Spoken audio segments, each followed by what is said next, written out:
여러분 안녕하십니까? 오늘 저는 여러분께 우리의 밤을 훔쳐가는 조용한 도둑에 대한 아주 솔직한 질문 하나를 던지며 이야기를 시작하고자 합니다. 어젯밤 여러분은 화장실을 몇 번이나 다녀오셨습니까? 단 한 번, 두 번, 혹은 세 번 이상 일어나신 분들도 분명히 계실 것입니다.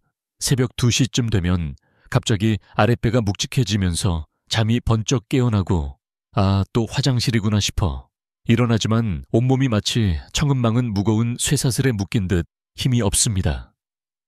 어두운 복도를 발밑 조심하며 천천히 걸어가서 볼일을 보고 다시 침대에 누웠지만 이번에는 도통 잠이 오지 않습니다. 한참을 뒤척이다 겨우 잠들었는데 새벽 4시쯤 되면 또다시 방광에서 긴급 신호를 보냅니다. 이러한 경험은 여러분 혼자만이 겪는 특별한 고민이 아닙니다. 옆집 어르신도 매일 아침 공원에서 만나는 친구분도 심지어 교회에서 옆자리에 앉으신 분도 모두 비슷한 고통을 안고 계십니다. 그런데 대부분의 사람들은 이렇게 쉽게 단정합니다. 나이가 들면 다 겪는 일 아니겠어. 그냥 참고 살아야지 뭐. 정말 그럴까요? 저는 외래 진료실에서 만나는 수많은 어르신들로부터 밤에 화장실 자주 가는 것이 너무나 힘들다는 절박한 하소연을 끊임없이 듣습니다. 잠을 제대로 깊이 못 자니 낮에도 만성 피로에 시달리고 머리는 늘 멍한 상태이며 친구들을 만나 대화하는 중에도 졸음이 쏟아진다고 말씀하십니다. 지금 제가 말씀드린 이 증상을 의학 용어로는 야간뇨라고 명명합니다. 밤에 소변을 보기 위해 잠에서 깨어나는 증상으로 의학적으로는 잠자는 동안 소변을 보기 위해 1회 이상 일어나는 경우를 야간뇨로 정의합니다. 다만 1회 정도는 연세가 드시면 흔히 나타나는 현상이므로 일반적으로는 밤에 2번 이상 화장실에 가는 경우를 적극적인 치료와 관리가 필요한 야간뇨로 판단합니다. 그렇다면 이 야간뇨를 얼마나 많은 분들이 겪고 있을까요? 충격적인 통계를 하나 말씀드리겠습니다. 대한민국 65세 이상, 어르신 중 절반 이상이 야간뇨를 경험하고 계십니다. 연세가 높아질수록 이 비율은 더욱 가파르게 증가합니다. 여러분, 이것은 여러분만의 특수한 문제가 아니라는 명확한 증거입니다. 하지만 많은 사람이 겪는다고 해서 결코 그냥 넘어가도 되는 단순한 불편함은 아닙니다. 여기서 제가 오늘 여러분께 반드시 강조하고 싶은 핵심 메시지가 있습니다. 야간뇨는 단순한 수면 방해가 아닙니다. 이것은 여러분의 몸 전체가 보내는 매우 중요한 경고 신호입니다. 무슨 신호냐고요, 지금? 여러분의 건강 시스템 어딘가에 심각한 문제가 발생하고 있다는 구조 신호입니다. 그리고 이 야간뇨 증상을 방치하게 되면 여러분의 삶 전체에 걸쳐 광범위하고 치명적인 악영향을 미치게 됩니다. 어떻게 영향을 미치는지에 대해서는 잠시 후에 자세히 말씀드리겠습니다. 오늘 제가 여러분께 드릴 이야기는 크게 4가지 핵심 내용으로 구성됩니다. 첫째, 야간뇨가 여러분의 삶을 수면 안전, 심지어 뇌 건강까지 어떻게 무너뜨리는지 그 심각한 위험성을 정확하게 알려드리겠습니다. 둘째, 왜 여러분은 유독 밤마다 화장실에 가게 되는지 그 5가지 근본 원인을 호르몬 방광체, 핵약물 등의 과학적 관점에서 명쾌하게 설명해 드리겠습니다. 셋째, 이 문제를 어떻게 실질적으로 해결할 수 있는지에 대한 구체적인 방법을 알려드리겠습니다. 특히 오늘은 매우 흥미로운 해결책을 소개해 드릴 것입니다. 바로 저녁 5시에서 6시 사이에 바나나 1개를 드시는 것입니다. 이것이 과학적으로 어떻게 여러분의 밤을 숙면의 시간으로 바꿀 수 있는지 그 생리학적 메커니즘을 속 시원하게 설명해 드리겠습니다. 넷째, 병원에 가기 전에 여러분이 집에서 반드시 해야 할 준비 작업인 배뇨일지 작성법과 혈관을 보호하는 생활습관 개선 방법까지 전부 알려드리겠습니다. 여러분, 야간뇨는 나이가 들면 어쩔 수 없이 감수해야 하는 필연적인 운명이 아닙니다. 충분히 관리하고 개선할 수 있는 의학적 영역의 문제입니다. 그리고 그 회복의 첫걸음은 정확한 원인을 아는 것에서부터 시작됩니다. 자, 그럼 이제 본격적으로 야간요가 여러분의 삶을 구체적으로 어떻게 망가뜨리는지 하나하나 짚어보겠습니다. 이것을 정확히 인지해야만 제가 나중에 제시할 해결책의 중요성을 깊이 이해하실 수 있을 것입니다. 첫 번째, 수면의 질이 근본적으로 무너집니다. 여러분, 잠이라는 것이 그냥 눈 감고 있는다고 해서 다 같은 잠이 아닙니다. 잠에도 얕은 잠인 렘수면과 깊은 잠인 서파수면이라는 단계가 있습니다. 특히 서파수면 의학 용어로 깊은 잠이라고 하는 이 단계가 우리 몸의 회복에 정말 중요합니다. 이때 우리 몸이 물리적으로 회복되고 뇌가 기억을 정리하며 면역력이 강력하게 충전됩니다. 그런데 밤에 자꾸 화장실에 가느라 잠에서 깨면 어떻게 될까요? 이것을 의학에서는 수면 분절이라고 합니다. 잠이 여러 개의 작은 조각으로 쪼개지는 현상입니다. 밤 10시에 잠들었다가 새벽 2시에 깨고 다시 잠들었다가 새벽 4시에 또 깨는 식으로 잠이 토막나면 여러분의 몸은 깊은 서파수면에 제대로 진입할 수 없습니다. 겉보기에는 8시간을 침대에 누워 있었으니 충분히 잔 것 같지만 실제로는 회복에 필요한 깊은 잠을 거의 못 잔 것입니다. 그래서 아침에 일어나도 몸이 전혀 개운하지 않고 온몸이 무겁게 가라앉으며 머리는 늘 멍합니다. 낮에는 어떻게 될까요? 이러한 수면 분절은 만성 피로로 누적됩니다. 오전에 친구를 만나 이야기하다가도 졸음이 쏟아지고 점심 식사 후에는 눈꺼풀이 청은망은 무겁습니다. 손주들을 돌보던 중에도 정신이 멍해지고요. 결국 집중력과 인지 기능이 크게 떨어집니다. 신문을 읽다가 같은 줄을 3번씩 읽게 되고 은행에 가서 통장 정리를 하려는데 무슨 순서로 해야 하는지 헷갈리는 일이 잦아집니다. 또한 면역력이 크게 약해집니다. 잠을 제대로 못 자면 우리 몸의 면역 체계를 담당하는 세포들의 기능이 약화되어 감기에 자주 걸리고 한번 걸리면 회복하는데도 오랜 시간이 걸립니다. 두 번째, 낙상 위험이 급격히 높아집니다. 여러분, 밤에 화장실 가실 때를 상상해 보십시오. 주변이 얼마나 어둡습니까? 불을 켜는 것이 귀찮아서 그냥 어둠 속에서 조심조심 걸어가시는 분들이 많으시죠. 그런데 그때 여러분은 완전히 깨어있는 상태입니까? 아닙니다. 비몽사몽 상태입니다. 눈은 떴지만 정신은 반쯤 자고 있는 과도기적 상태예요. 그 상태에서 침실에서 화장실까지 걸어가는 동안 바닥에 놓인 슬리퍼를 제대로 못 보고 문턱의 높이도 헷갈리고 화장실 문 손잡이도 한 번에 잡지 못하는 실수를 범합니다. 여기에 연세가 드신 분들은 밤에는 눈의 조절 능력도 저하되어 사물을 더 흐릿하게 보십니다. 이러한 상황에서 넘어지는 낙상사고가 발생하는 것입니다. 여러분, 낙상사고가 얼마나 무서운지 아십니까? 특히 고관절, 즉 엉덩이뼈가 부러지면 정말 큰일입니다. 수술을 해야 하고 수술 후에도 몇 달 동안 제대로 걷지 못하며 그 기간 동안 누워만 있으면 근육이 빠르게 소실되고 욕창이 생기며 폐렴도 쉽게 걸립니다. 실제로 의학 연구를 보면 야간요는 노년층에서 낙상과 고관절 골절을 예측하는 가장 강력한 위험 요인 중 하나입니다. 밤에 화장실을 자주 가시는 분들이 넘어질 확률이 훨씬 더 높다는 것입니다. 세 번째, 뇌 건강이 서서히 무너집니다. 이것은 당장 눈에 보이는 문제는 아니지만 장기적으로 보면 가장 심각한 위협입니다. 우리 뇌는 언제 스스로를 청소할까요? 바로 밤에 깊은 잠서파 수면을 잘 때입니다. 뇌 안에는 글림프 시스템이라는 뇌 전용 청소 시스템이 있습니다. 낮 동안 뇌를 사용하면서 생긴 노폐물 독성 물질들을 밤에 깊은 잠을 자는 동안 뇌척 수액을 이용해 씻어내는 것입니다. 특히 중요한 것이 아밀로이드 베타라는 물질입니다. 이것이 뇌에 과도하게 쌓이면 알츠하이머 치매를 유발합니다. 정상적으로는 밤에 깊은 잠을 자면서 이 물질을 꾸준히 청소하기 때문에 문제가 발생하지 않습니다. 그런데 야간요 때문에 밤마다 잠을 제대로 깊이 못 자면 어떻게 될까요? 뇌 청소가 제대로 효율적으로 이루어지지 않습니다. 독성 물질이 뇌 속에 조금씩 쌓이기 시작하는 것입니다. 하루 이틀은 문제가 없지만 몇 달, 몇 년, 10년이 지나면서 이러한 독성 물질이 서서히 누적됩니다. 그 결과 기억력이 저하되기 시작합니다. 어제 먹은 저녁 메뉴가 생각 안 나고 아까 어디에 안경을 두었는지 기억 못하며 손주 이름도 헷갈립니다. 처음에는 그냥 나이가 들어서 그렇겠거니 하지만 점점 심해지면 경도인지 장애가 되고 나중엔 치매로 이어질 수 있습니다.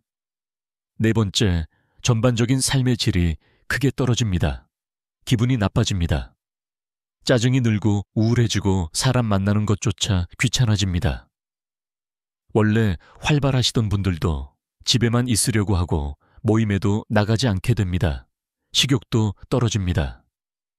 피곤하니까 밥 먹는 것조차 귀찮고 영양 상태도 나빠집니다.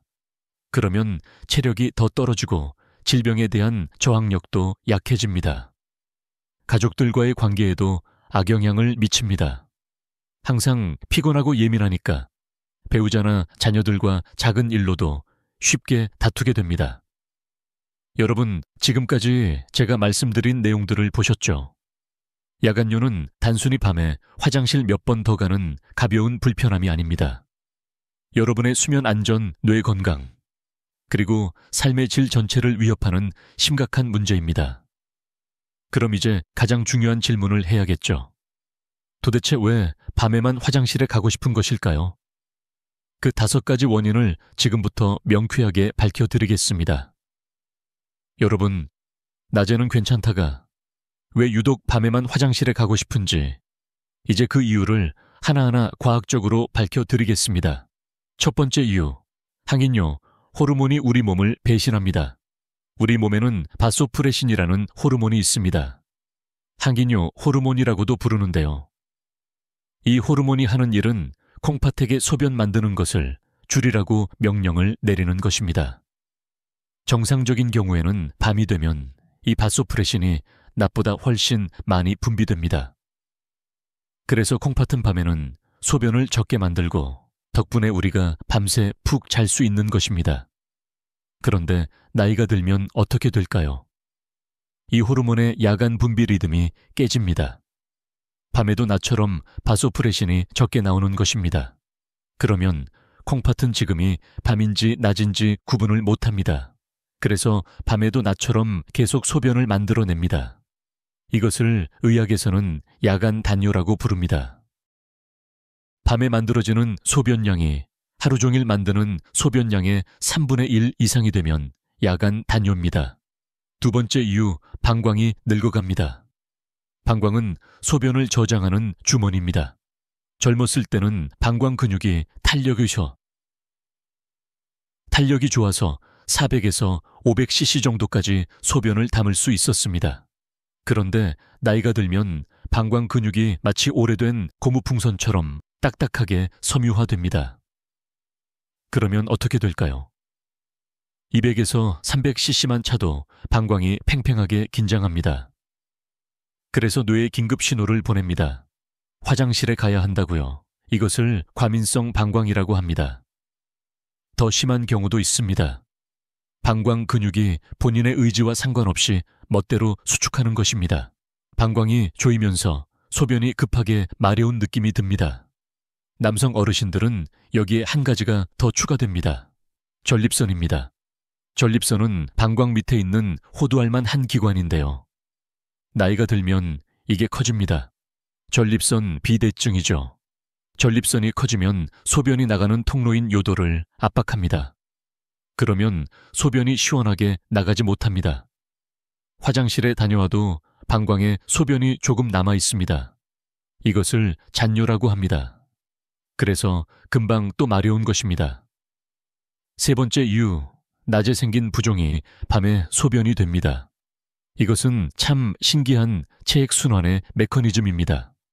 여러분, 낮에 오래 서 있거나 앉아 있으면 다리가 붓죠. 양말 자국이 선명하게 남고 신발이 꽉 끼는 느낌이 듭니다.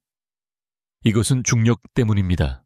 낮 동안 서 있거나 앉아 있으면 혈액 속 수분이 중력에 끌려서 아래쪽 다리 쪽으로 내려갑니다. 그래서 다리에 물이 고이는 것입니다. 이것이 부종입니다. 그런데 밤에 누우면 어떻게 될까요? 중력의 영향이 사라집니다. 다리에 고여있던 수분이 다시 혈관 속으로 흡수됩니다. 그리고 그 수분이 심장으로 콩팥으로 한꺼번에 몰려갑니다. 콩팥 입장에서 생각해 보십시오. 갑자기 처리해야 할 수분이 확 늘어난 것입니다. 그러면 콩팥은 어떻게 할까요? 당연히 소변을 만들어서 배출해야 합니다. 그래서 밤에 소변이 과도하게 만들어지는 것입니다. 특히 심장이 약하신 분들, 콩팥 기능이 떨어진 분들, 하체 순환이 안 좋으신 분들은 이 현상이 더 심하게 나타납니다. 네 번째 이유, 가짜 신호를 보내는 질병입니다. 여러분, 비뇨기과 약을 먹어도 야간뇨가 나아지지 않는다면 수면 무호흡증을 의심해야 합니다. 수면 무호흡증은 잠자는 동안 숨이 자꾸 멎는 질병입니다. 코를 심하게 골다가 갑자기 조용해지고 10초, 20초 동안 숨이 멎었다가 다시 컥하고 숨을 쉬는 현상입니다. 그런데 이것이 야간뇨와 무슨 상관일까요? 숨이 멎으면 흉부의 압력이 높아집니다. 심장이 눌리는 것입니다. 그러면 심장은 착각을 합니다. 아, 지금 몸에 수분이 너무 많구나, 이렇게요. 그래서 AMP라는 호르몬을 분비합니다. 이 호르몬은 콩팥에게 소변을 많이 만들어서 수분을 빼내라고 명령합니다. 결국 콩팥은 밤새도록 소변을 만들어냅니다. 그래서 야간뇨가 생기는 것입니다. 체크리스트를 말씀드리겠습니다. 심한 코골이가 있으신가요? 낮에 졸음이 쏟아지시나요? 아침에 일어나면 머리가 아프신가요? 자고 나도 피곤하신가요? 이런 증상이 있으면서 야간뇨가 있다면 수면 무호흡증을 의심해야 합니다. 이런 경우는 비뇨기과가 아니라 수면 클리닉에 가셔야 합니다. 다섯 번째 이유, 약물이 범인일 수 있습니다. 여러분이 드시는 약 중에서도 야간뇨를 일으키는 약이 있을 수 있습니다. 가장 흔한 것은 이뇨제입니다. 고혈압 약에 이뇨제가 많이 포함되어 있습니다. 이 약은 소변을 많이 만들어서 혈압을 낮추는 약입니다. 그런데 저녁 늦게 이 약을 드시면 어떻게 될까요? 밤새도록 소변이 만들어지는 것입니다. 칼슘 채널 차단제라는 고혈압 약도 있습니다. 이 약은 부작용으로 다리 부종을 일으킵니다. 앞서 말씀드린 체액의 야간 이동을 악화시키는 것입니다. 일부 항구울제나 리튬 같은 약도 야간뇨를 유발할 수 있습니다. 따라서 야간뇨가 있으시면 지금 드시는 약을 전부 점검해 보셔야 합니다. 의사 선생님께 말씀드려서 복용 시간을 조정하거나 다른 약으로 바꾸는 것만으로도 야간뇨가 크게 좋아질 수 있습니다. 여러분, 지금까지 밤에 화장실에 가고 싶은 5가지 과학적 이유를 말씀드렸습니다. 이제 원인을 아셨으니 해결책으로 넘어가야겠죠. 다음으로 여러분이 가장 궁금해 하실 내용을 말씀드리겠습니다. 어떻게 하면 이 야간뇨 문제를 해결할 수 있는지, 특히 저녁 바나나 한 개가 어떻게 여러분의 밤을 바꿀 수 있는지 지금부터 과학적 근거를 들어 속 시원하게 알려드리겠습니다. 자, 이제 가장 중요한 부분입니다. 어떻게 하면 야간뇨를 줄일 수 있을까요? 오늘 제가 여러분께 특별히 소개해드릴 방법은 바로 저녁 바나나 섭취입니다. 저녁 5시에서 6시 사이에 바나나 한 개를 드시는 것입니다. 이것이 정말 효과가 있을까요? 과학적으로 명확한 근거가 있습니다. 바나나 속에는 트립토판이라는 필수 아미노산이 들어있습니다. 이 트립토판이 우리 몸에 들어가면 어떻게 될까요? 먼저 세로토닌이라는 물질로 바뀝니다. 행복 호르몬이라고 들어보셨죠? 바로 이 물질입니다. 기분을 좋게 하고 마음을 편안하게 만드는 신경 전달 물질입니다. 그런데 밤이 되면 이 세로토닌이 또다시 변신을 합니다. 멜라토닌으로 바뀌는 것입니다. 멜라토닌은 수면 호르몬입니다. 이것이 분비되면 우리는 자연스럽게 잠이 오고 깊은 잠서파 수면을 잘 수 있게 됩니다. 깊은 잠을 자면 어떻게 될까요? 앞서 말씀드린 방광의 과민성이 안정됩니다. 과민해져 있던 방광 평활근이 이완되는 것입니다. 그래서 밤에 화장실 가고 싶은 요절박 증상이 줄어듭니다. 그런데 바나나에는 트립토판만 있는 것이 아닙니다. 멜라토닌을 만드는데 도움을 주는 조력자들이 함께 들어 있습니다. 첫째, 비타민 B6입니다. 이것은 트립토판이 세로토닌으로, 세로토닌이 멜라토닌으로 바뀌는 화학적 과정에서 꼭 필요한 조효소입니다. 공사 현장에서 작업을 돕는 보조 인부와 같은 역할을 합니다. 이것이 없으면 멜라토닌이 효율적으로 만들어지지 않습니다. 둘째, 천연 당분입니다. 바나나의 자연스러운 단맛입니다. 이것이 왜 중요하냐면 섭취 시 인슐린 분비를 촉진합니다. 인슐린이 나오면 트립토판이 다른 아미노산들과의 경쟁에서 이기고 뇌로 더 잘 들어갈 수 있습니다. 혈액과 뇌 사이에는 혈내 장벽이 있는데 트립토판이 이 장벽을 통과하는 것을 도와주는 역할을 하는 것입니다. 셋째, 마그네슘과 칼륨입니다. 이 두 미네랄을 천연 이완제라고 부릅니다. 신경을 안정시키고 근육의 과도한 긴장을 풀어주는 효과가 있습니다. 방광도 근육입니다. 이 근육이 과민하게 수축하는 것을 막아줍니다. 밤에 다리에 쥐가 나거나 저림 증상이 있는 분들도 많은데 마그네슘과 칼륨이 그 증상도 완화시켜줍니다. 그럼 이 바나나를 언제 먹어야 할까요? 여기가 가장 핵심입니다. 저녁 5시에서 6시 사이가 가장 적절합니다. 왜 이 시간일까요? 트립토판이 멜라토닌으로 바뀌어 수면 효과가 나타나는 데는 대략 2시간에서 3시간이 걸립니다. 여러분이 밤 9시나 10시에 주무신다면 그 시간에 맞춰서 멜라토닌 효과가 최대치에 도달해야 합니다. 그래서 역산하면 저녁 5시에서 6시가 가장 이상적인 시간이 됩니다. 취침 직전에 먹으면 안 될까요? 안 좋습니다.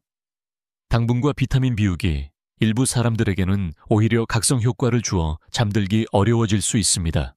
게다가 소화 부담도 있고 바나나 속 수분 때문에 오히려 야간요가 악화될 수도 있습니다.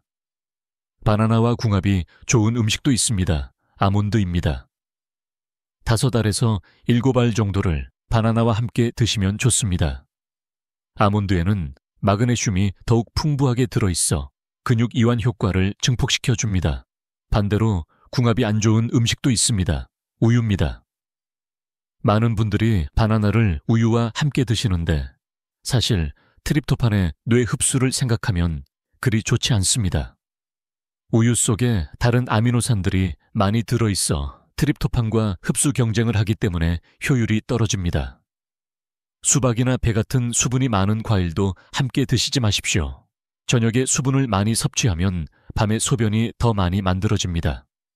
이제 바나나 외에 여러분이 꼭 실천하셔야 할 핵심 생활 습관들을 말씀드리겠습니다. 첫째, 3일간 배뇨 일지를 작성하십시오. 이것이 정말 중요합니다. 병원에 가기 전에 반드시 하셔야 합니다. 기록할 내용은 다음과 같습니다. 소변 본 시간, 소변약 마신 음료의 종류와 양 잠든 시간과 깬 시간입니다. 소변량은 계량컵을 준비하여 화장실에서 직접 재서 기록해야 합니다. 귀찮으시겠지만 이 객관적인 기록이 있어야 의사 선생님이 정확한 진단을 내릴 수 있습니다. 이것을 통해 야간 단뇨인지 방광 용적이 줄어든 것인지 아니면 다른 숨은 문제가 있는 것인지 알 수 있습니다. 둘째, 저녁 6시 이후에는 수분 섭취를 제한하십시오. 물을 아예 안 마시라는 것이 아닙니다. 목이 마르면 한두 모금은 드셔도 됩니다. 하지만 컵으로 벌컥벌컥 마시는 것은 피하십시오. 특히 커피, 녹차, 주류는 절대 안 됩니다. 이러한 음료들은 이뇨작용이 있어 소변을 더 많이 만들기 때문입니다. 셋째, 저녁 식사 때 염분을 줄이십시오. 국물 요리를 드신다면 국물은 적게 드시고 짠 반찬도 피하십시오. 염분을 많이 섭취하면 갈증이 나서 물을 많이 마시게 되고 염분 자체도 삼투압 이뇨를 일으켜 소변량 자체를 늘립니다. 넷째, 취침 한두 시간 전에 다리를 높이 올리십시오. 소파나 침대에 누워서 다리 밑에 쿠션이나 베개를 받치십시오. 다리를 심장보다 높게 올리는 것입니다. 그러면 낮 동안 다리에 고여있던 부종이 미리 혈관으로 돌아갑니다. 그 수분을 잠들기 전에 소변으로 미리 배출하는 것입니다. 그러면 밤에는 만들어질 소변량이 줄어듭니다. 압박 스타킹을 낮 동안 신는 것도 다리 부종 자체를 예방하는 좋은 방법입니다. 다섯째, 취침 직전에 꼭 소변을 보십시오. 잠들기 바로 직전에 화장실에 가서 방광을 완전히 비우십시오. 소변이 조금이라도 남아있으면 잔뇨 때문에 금방 또 마려워집니다. 여러분, 지금까지 제가 말씀드린 방법들을 정리해 보겠습니다. 저녁 5시에서 6시에 바나나 1개, 아몬드 5알 섭취. 저녁 6시 이후 수분과 염분 제한, 취침 전 다리 거상, 그리고 잠들기 직전 배뇨. 이것만 지키셔도 야간뇨 증상이 크게 좋아질 것입니다. 물론 이것이 모든 분께 만병통치약은 아닙니다. 하지만 시도해 볼 만한 가치가 충분한 과학적 근거가 있는 방법입니다. 오늘 저녁부터 당장 시작해 보십시오. 여러분, 오늘 우리가 함께 나눈 이야기를 3가지 문장으로 다시 한번 정리하겠습니다. 첫째, 야간뇨는 나이가 들면 어쩔 수 없이 감수해야 하는 운명이 아니라 관리하고 개선할 수 있는 의학적 문제입니다. 둘째, 밤에 화장실에 가게 되는 이유는 호르몬 변화, 방광 노화, 체액 이동, 수면 무호흡증 약물 등 명확한 과학적 원인이 있습니다. 셋째, 저녁 5시에서 6시 사이 바나나 1개 섭취와 생활 습관 개선을 병행하면 충분히 그 증상이 호전될 수 있습니다. 그런데 여러분 꼭 명심하고 바로 병원에 가셔야 할 위험 신호들이 있습니다. 갑자기 야간뇨가 심해지셨다면, 소변 볼 때 통증이나 피가 섞여 나온다면 소변을 참을 수가 없어. 지리는 일이 생긴다면, 다리가 심하게 붓고 숨이 차다면 이러한 경우는 당뇨신부전, 방광암, 전립선암 같은 다른 심각한 기저질환이 숨어 있을 수 있습니다. 이러한 경우는 반드시 배뇨 일지를 들고 비뇨기과나 가정의학과를 방문하십시오. 수면 무호흡증이 의심되면 수면 클리닉을 찾으시고요. 부끄러워하지 마십시오. 의사들은 하루에도 수십 명의 같은 고민을 가진 분들을 만납니다. 여러분, 밤에 푹 자는 것보다 더 중요한 건강의 핵심은 없습니다. 잠을 잘 자야 다음날 건강하게 활동할 수 있고, 손주들도 예뻐 보이고 친구들도 만나고 싶고 인생이 즐거워집니다. 오늘 저녁부터 바나나 1개를 사오시고 저녁 5시 반에 아몬드 몇 알과 함께 드십시오. 저녁 식사는 싱겁게 하시고 물은 소량만 드시고 자기 전에 다리를 올리고 누워 계십시오. 그리고 화장실 한번 다녀오고 주무세요. 단 일주일만 해보십시오. 분명히 긍정적인 변화가 느껴지실 것입니다. 그리고 그 변화가 여러분의 삶을 조금씩 숙면과 활력으로 바꿔 놓을 것입니다. 여러분의 건강한 밤을 진심으로 응원합니다.